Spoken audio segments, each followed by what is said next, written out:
Little girl says the bus driver did it again. Dad's 911 call sparks chaos. James Carter had always been a loving and protective father. Since his wife passed away, he had done everything to make sure his 7-year-old daughter, Lily, felt safe and happy. Every afternoon, he waited for her at the bus stop, ready to take her home. That day was no different, at least, that's what he thought. The yellow school bus pulled up, making its usual loud screech as it stopped in front of James. The doors opened, and children came running out, laughing and chatting about their school day. Then Lily stepped off the bus. James immediately noticed something was wrong. Lily wasn't her usual bubbly self. She wasn't skipping toward him or smiling like she always did. Instead, she walked slowly, her backpack hanging loosely off one shoulder, her eyes focused on the ground. "Hey, sweetheart," James said, kneeling down to her level. "Rough day at school." Lily hesitated for a moment before shrugging. "It was okay," she said softly. James frowned. He knew his daughter well, and something was definitely bothering her. He took her hand and led her toward the car. "You sure? You seem quiet today." Lily just nodded. James didn't want to push her. If she wanted to talk, she would when she was ready. He opened the car door, helped her into her seat, and buckled her in. On the drive home, he tried to cheer her up by asking about her favorite subjects. "Did you have art class today?" he asked. Lily nodded again. "Yeah." "What did you draw?" "A house and a tree," she answered, her voice still quiet. James glanced at her through the rearview mirror. Normally, she would go on and on about her drawings, describing every color and little detail. But today, she wasn't saying much at all. When they got home, James made Lily her favorite snack, peanut butter and jelly sandwiches with a glass of chocolate milk. They sat at the kitchen table together. Lily took a bite of her sandwich, and then, out of nowhere, she said something that made James' heart stop. "The bus driver did it again," she said. James blinked, his stomach tightening. He put down his glass of water. "What do you mean, sweetheart?" he asked carefully. Lily swung her legs under the chair, staring at her sandwich. "He told me to stay behind when the other kids got off." James felt his hands clench into fists. He forced himself to stay calm. "Why?" Lily shrugged. "He just said he needed to talk to me." James took a deep breath, his mind racing. Why would a grown man need to talk to a 7-year-old alone? And why had she said again? He leaned in closer. "Has he done this before?" Lily nodded. James' heartbeat pounded in his ears. He kept his voice steady for Lily's sake. "What did he say when you stayed behind?" Lily hesitated. "Just stuff. He asked about my favorite things, like my favorite color, and if I like dolls." That didn't sound dangerous, but James knew better. Something about it didn't feel right. A grown man shouldn't be keeping children behind on the bus for small talk, and if it had happened more than once, James needed to act. He looked at Lily and gave her a reassuring smile. "You did the right thing by telling me, sweetheart." Lily looked up at him. "Am I in trouble?" James shook his head quickly. "No, not at all. You did nothing wrong." She gave him a small smile and took another bite of her sandwich. James, however, had already made up his mind. He was calling 911 right now. James Carter's hand shook as he picked up his phone. His heart pounded in his chest, and his mind raced with worry. Something was wrong.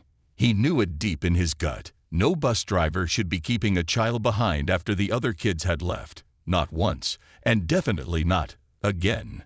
Taking a deep breath, he dialed 911. The phone rang once before a calm voice answered. 911. "What's your emergency?" James swallowed hard. "Hi, I need to report something. My daughter, she's 7. She just told me that her school bus driver has been keeping her behind after dropping off the other kids. She said it's happened before. I don't know what's going on, but it doesn't feel right." The dispatcher's voice became serious. "Okay, sir. Can you tell me your daughter's name and what school she attends?" James gave the details quickly. He glanced over at Lily, who was still sitting at the kitchen table, swinging her legs and eating her sandwich. She looked so small, so innocent. She had no idea how much his world was spinning right now. Has the bus driver ever hurt her in any way? The dispatcher asked. James hesitated. She didn't say anything about that, just that he asks her questions and keeps her behind. But I don't like it. I need someone to check this out. You did the right thing by calling, the dispatcher assured him. Officers are being sent to your home right now. They'll talk to you and your daughter, and we'll take it from there. James let out a breath he hadn't realized he was holding. Thank you. After hanging up, he walked back to Lily, forcing a smile. He didn't want to scare her. Hey, sweetheart, some nice police officers are coming over. They just want to talk to us, okay? Lily looked up, her big brown eyes curious. Did I do something wrong? James shook his head. Not at all, honey. You did great telling me. A few minutes later, flashing red and blue lights filled their driveway. James opened the door to see two uniformed police officers stepping out of their patrol car. Mr. Carter, one of them asked. James nodded. Yes, that's me. Please, come in. The officers entered, their faces calm but serious. They introduced themselves, Officer Daniels and Officer Mitchell. They sat down in the living room, and James called Lily over. She climbed onto the couch next to him, holding onto his arm. Hi there, Lily, Officer Daniels said kindly. We just want to ask you a few questions about your bus ride home. Is that okay? Lily hesitated but nodded. Can you tell us about the bus driver? What does he say to you when you stay behind? Lily played with her fingers for a moment before answering. He asks me what I like my favorite color and food. Sometimes he asks if I want to be his special helper. James felt his jaw tighten. Officer Daniels nodded. Has he ever touched you or tried to hurt you? Lily quickly shook her head. No. That's good. Officer Mitchell said gently. Has he ever made you feel scared or uncomfortable? Lily thought for a moment. I don't know. Sometimes he looks at me funny. James clenched his fists. That was enough for him. The officers exchanged a glance before turning to James. We're going to look into this right away. We'll contact the school, pull surveillance footage from the bus, and talk to other parents. You did the right thing by calling. James nodded, feeling both relieved and anxious. He had done what he could, but now he needed answers. James Carter sat on the couch, his mind racing. The police officers had left just a few minutes ago, promising to investigate the bus driver and check the school's security footage. But James couldn't just sit and wait. His daughter's words kept repeating in his head. The bus driver did it again. What did that really mean? How many times had this happened? And were other kids involved? James took a deep breath and looked over at Lily, who was now watching cartoons, completely unaware of how worried he was. He didn't want to scare her, but he needed to get to the bottom of this. A father's instinct. He grabbed his phone and opened the school's online parent group. It was a chat where moms and dads shared school updates, homework questions, and sometimes complaints about teachers or bus delays. James hesitated for a moment, then typed a message. Hey, parents. Has anyone noticed anything strange with the school bus driver? My daughter told me something that doesn't sit right with me. Almost immediately, responses started pouring in. What do you mean by strange? One mom asked. Yeah, my son said the driver sometimes waits before letting him off, but I never thought much of it. Another parent replied. Then, a message popped up that made James' heart pound. My daughter told me the same thing last week. She said he kept her behind to talk after everyone got off. James' stomach turned. This wasn't just about Lily. This was bigger. The school's response. The next morning, James wasn't taking any chances. He drove Lily to school himself and walked straight into the principal's office.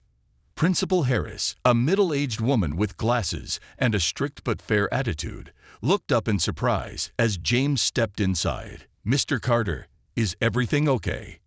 James took a deep breath. No, I need to talk to you about the bus driver, Mr. Benson.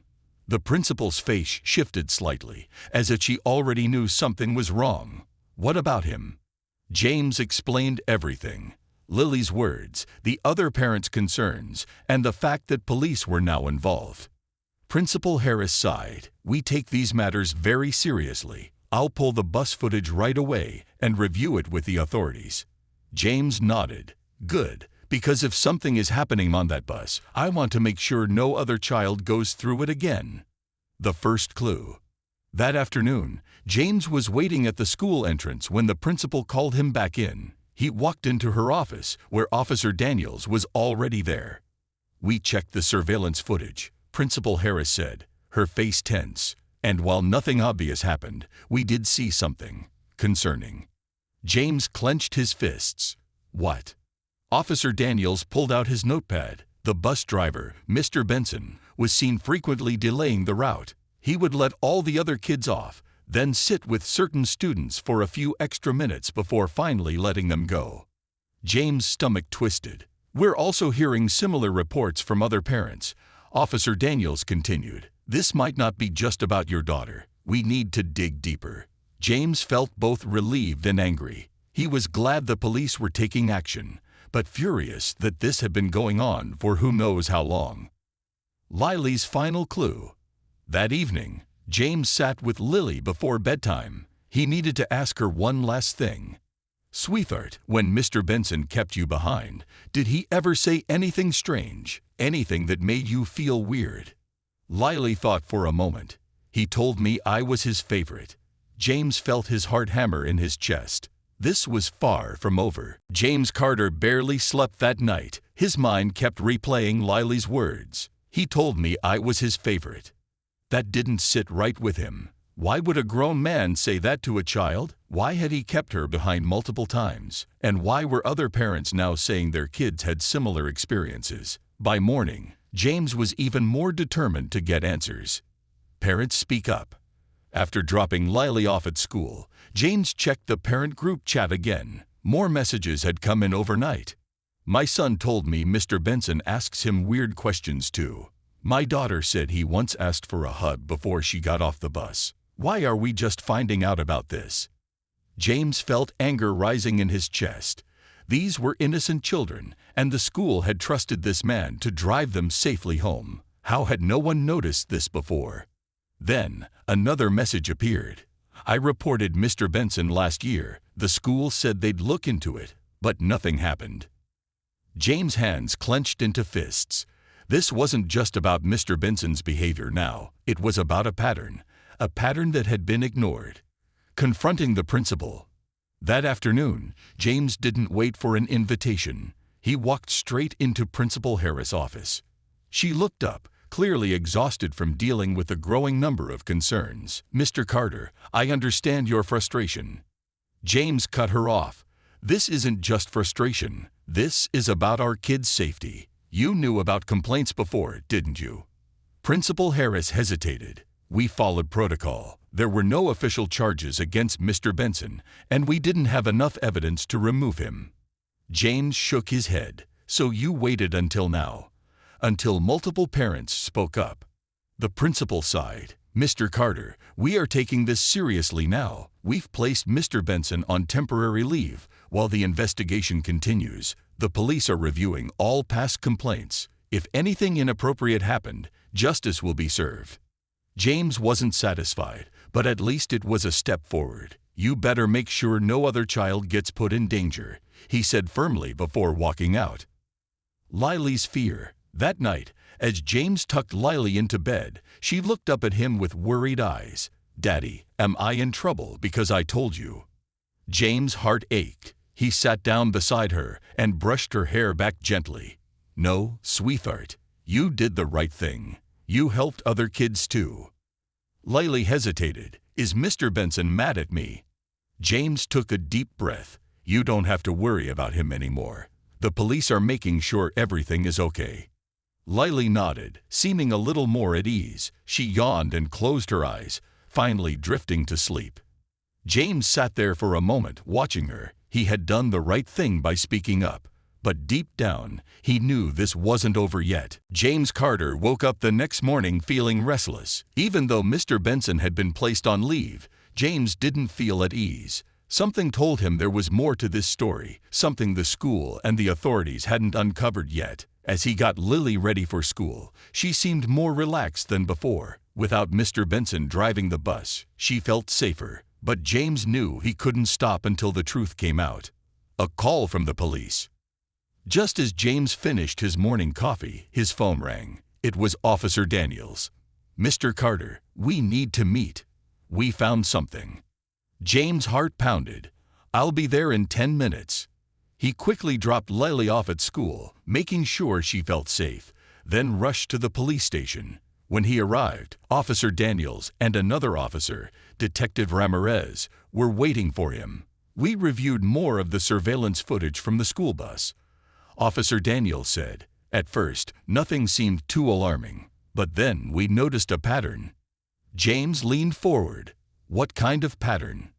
Detective Ramirez opened a laptop and played a video. It was grainy footage from inside the bus, showing Mr. Benson driving as kids chatted and laughed in their seats.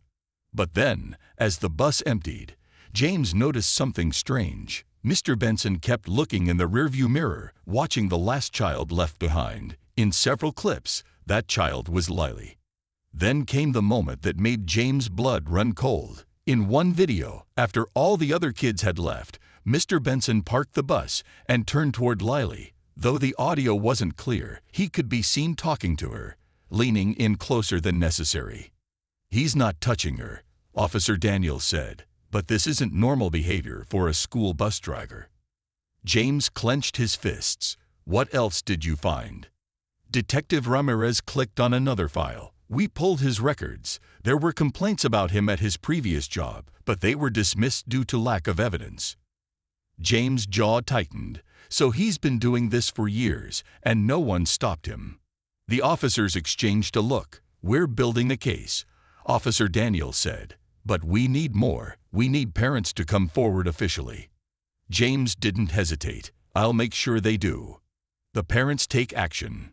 That evening, James organized a meeting with the other parents at a local community center. He told them what the police had found, the footage, the past complaints, and the fact that Mr. Benson had been allowed to keep his job despite multiple warnings.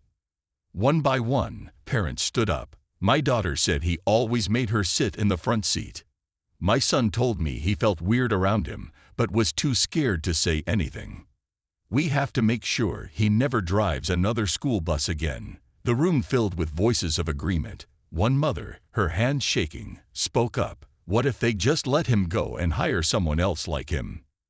James looked around the room, determination burning in his chest. "Then we don't just stop with Mr. Benson. We push for real changes, background checks, stricter rules, more cameras on buses, whatever it takes." The parents agreed. They weren't just fighting for their own kids. They were fighting for every child in the district. The turning point. The next morning, James received another call from Officer Daniels. "Mr. Carter, Mr. Benson has been officially arrested." James let out a breath of relief. What changed? The school finally turned over a complaint from 2 years ago that was never investigated. Combined with the new evidence and parent testimonies, it was enough to take action. James thanked the officer and hung up. He sat down at the kitchen table, feeling a weight lift off his shoulders. It wasn't over yet, but the fight for justice had finally begun. James Carter sat at his kitchen table, staring at his phone. The news of Mr. Benson's arrest had spread quickly. Parents were calling, texting, and messaging in the school's online chat group. Some were relieved, others were furious. Furious that their past complaints had been ignored. James knew this was just the beginning. The school board meeting. A few days later, the school board announced an emergency meeting. Parents filled the small auditorium, their voices tense with anger and concern. James sat near the front, arms crossed, ready to speak. Principal Harris and a few other school officials stood on the stage. The school superintendent, Mr. Reynolds, tapped the microphone. "We understand that many of you have questions and concerns regarding the recent arrest of one of our school bus drivers. We take student safety very seriously, and we are committed to making changes." A mother in the back stood up. "Then why was he allowed to work here after complaints were made?" Murmurs of agreement filled the room. Another father added, "My wife reported him last year. You ignored it." Mr. Reynolds held up his hands. I assure you, moving forward, we will be reviewing all complaints carefully." James couldn't stay silent. He stood up and spoke firmly, his voice echoing across the room. "Moving forward, what about accountability for the past? Our kids were put in danger. If parents hadn't pushed, he would still be driving that bus today." The crowd erupted in applause. Mr. Reynolds hesitated before saying, "We are working with law enforcement to review our policies. We are also implementing stricter background checks for all bus drivers." James shook his head. "That's not enough." He turned to the parents. "We need real changes. More cameras on buses, better training, a direct way for parents to report concerns without being ignored." Another round of applause filled the room. Mr. Reynolds sighed. "We hear you. We will be making those changes immediately." James sat down, knowing they had made their voices heard, but he also knew that words meant nothing without action. Lily's questions. That night, as James tucked Lily into bed, she looked up at him with curious eyes. "Daddy, where did Mr. Benson go?" James hesitated. "He's somewhere he can't drive buses anymore." Lily thought for a moment. "Did I stop him?" James smiled gently and kissed her forehead. "You helped stop him, sweetheart. You were very brave." Lily yawned and closed her eyes, feeling safe for the first time in weeks. James sat beside her for a moment, feeling a sense of relief, but he also knew there was still more to be done. The fight for justice wasn't just about one bad bus driver. It was about making sure no child would ever have to face something like this again. James Carter woke up the next morning with a renewed sense of purpose. Mr. Benson's arrest was a victory, but James knew this wasn't just about one bad bus driver. It was about fixing a broken system. As he sipped his coffee, he scrolled through the school's online parent group. More parents were now coming forward, sharing their frustrations. "The school ignored my complaint last year. We need better protection for our kids. How do we make sure this never happens again?" James knew the next step. If the school wouldn't act fast, then the parents would. Building a safer future. That afternoon, James met with a group of parents at the local community center. They sat in a circle, determined looks on their faces. A mother named Karen spoke first. "We need cameras on every bus, not just a few. And they should be checked regularly." A father, Mark, nodded. "And there should be a direct reporting system. If a parent complains, it shouldn't just disappear." James agreed. "We also need better background checks. Mr. Benson had complaints in the past, and they still hired him." Everyone murmured in agreement. Karen grabbed a notepad. "Okay, so cameras, a complaint system, and stricter hiring rules. How do we make the school listen?" James leaned forward. "We don't wait for them. We go to the school board. We contact the local news if we have to. They can't ignore us now." Taking it to the school board. A few days later, James and the group of parents stood in front of the school board, holding signs that read "Protect our kids" and "No more ignored complaints." The board members looked uneasy as they stepped into the meeting room. Mr. Reynolds, the superintendent, cleared his throat. "We see that many of you are concerned about safety measures." James spoke up. "Concerned isn't the word. We're demanding change." Karen handed them a petition. "We have over 300 signatures from parents who want cameras on all school buses and a proper reporting system." The board members exchanged nervous glances. Mr. Reynolds sighed. We understand. We will approve funding for cameras on every bus, and we will establish a direct parent reporting line that will be reviewed by an independent committee." A wave of relief spread through the crowd, followed by loud applause. It was a victory, not just for their children, but for every child who would ride those buses in the future. Lily's lesson. That evening, James picked up Lily from school. She skipped toward him happily, her backpack bouncing on her shoulders. "Daddy," she said, "guess what? My teacher said I was really brave." James smiled. "She's right, you were." Lily tilted her head. "Did we win?" James knelt beside her. "We made sure that no other kid has to go through what you did. That's a big win." Lily grinned and hugged him. "I'm happy." As James held his daughter close, he realized something important. This wasn't just about stopping one bad person. It was about standing up, speaking out, and making the world a safer place, one step at a time. Weeks passed, and things finally started to settle down in the community. Parents no longer feared sending their children on the school bus. The school board had followed through on its promises. New cameras had been installed on every bus, and a direct complaint system had been put in place. James Carter stood in his driveway one morning, watching as Lily climbed onto the bus. For the first time in a long time, she smiled and waved at him before taking her seat. A new driver, a kind-looking woman named Mrs. Dawson, greeted her warmly. James felt a wave of relief. Things had changed, and it was because people stood up and refused to stay silent. Justice served. Later that day, James received a call from Officer Daniels. "Mr. Carter, I thought you'd want to know. Mr. Benson has been officially charged." James exhaled, feeling the weight of the past few weeks lift. "That's good to hear. What happens next?" "He'll go to trial, and with all the evidence, it's unlikely he'll ever be allowed near children again." James thanked the officer and hung up. He knew justice was slow, but at least now the right steps were being taken. Community strength. That evening, the parents who had fought for change gathered at the community center once again, but this time, it wasn't for protest, it was for celebration. Karen raised a glass of soda to every parent who spoke up, to every child who was brave enough to tell the truth, and to a safer future.